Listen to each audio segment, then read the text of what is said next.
Hi everyone, welcome to 10 with Tom. I am clearly not Tom, I am Jess, and you can tell because I don't have to wear a hat to hide how bad my hair is. So today I actually want to discuss something very serious that has come to my attention. It is divisive, it is wrong, it could even be called an abomination. Dun, dun, dun. It turns out, guys, that some people put the milk in to their teacup while the tea bag is still in there. Sacrilege. I know, I too am shocked and appalled because it's wrong, and everybody knows you put the tea bag in the hot water, you let it brew, you take the tea bag out, and then you put the milk in, okay? Preach. And so today, this is like a biblical intervention, and we are going to talk about the biblical way to make a really good cup of tea. So, Hebrews. it's in the Bible. This is what Jesus said. This is what Jesus said. Jesus said, people who don't know God and the way He works fuss over these things. But you know both God and how He works. Steep yourself. Steep yourself in God reality, God initiative, God provisions. You'll find all your everyday human concerns will be met. You see, there it is, how to make a cup of tea. Jesus said it. Steep yourself. To steep is to immerse, to soak, to infuse. And like a truly good cup of tea, we need to steep ourselves in God.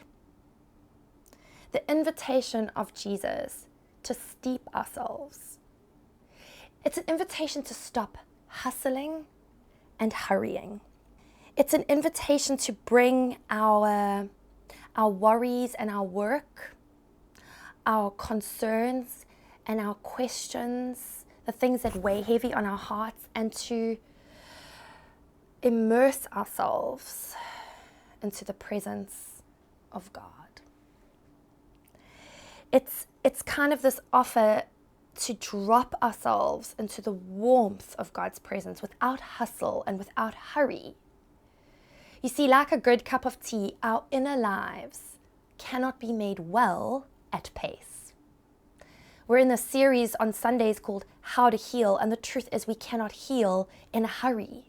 We cannot rush these things like we're rushing through a cup of tea. And some of us make tea like that. We kind of squeeze the tea bag up against the side and stir it really quickly and try to like rush the process. But as Jesus says, to steep ourselves in God's presence is this idea that our anxieties cannot be allayed with a quick dip into God's word. Our hearts cannot be healed with just kind of a dunk and gone again into God's presence. We need to steep ourselves.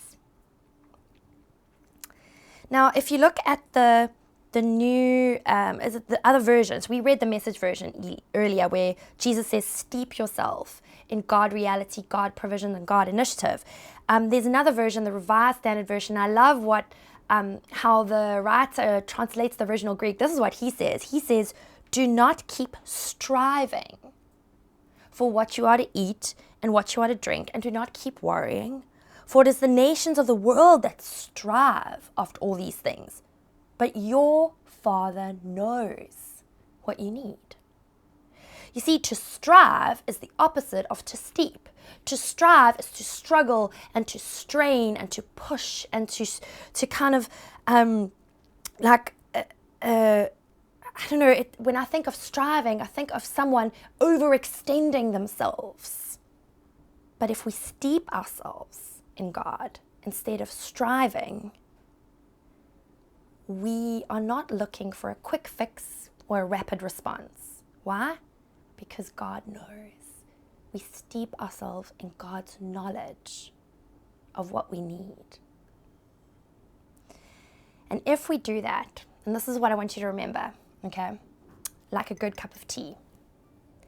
If we bring our worries to God, our needs, our hurts, and instead of striving, we steep ourselves, we may very well find this.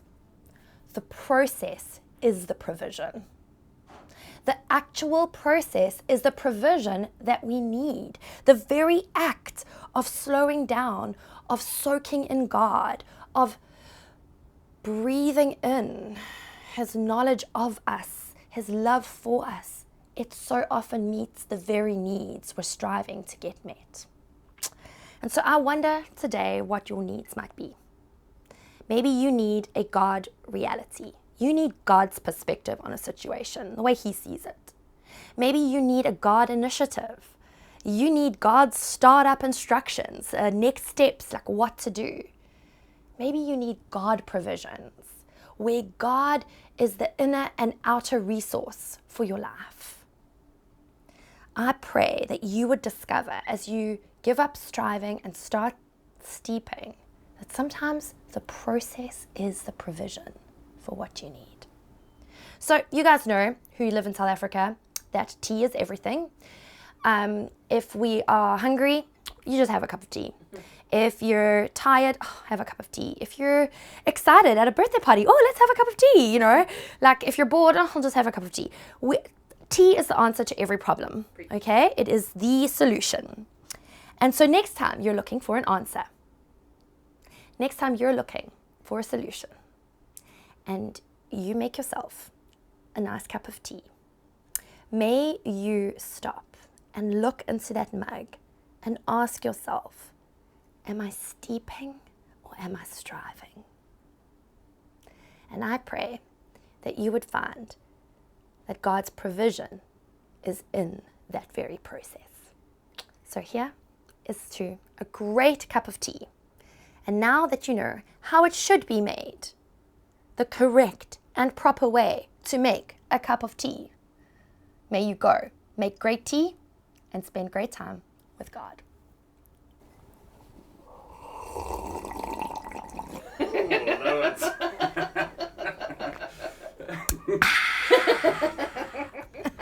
It's not a good cup of tea unless it's been slurped. Exactly. Unless there has to be a slurp.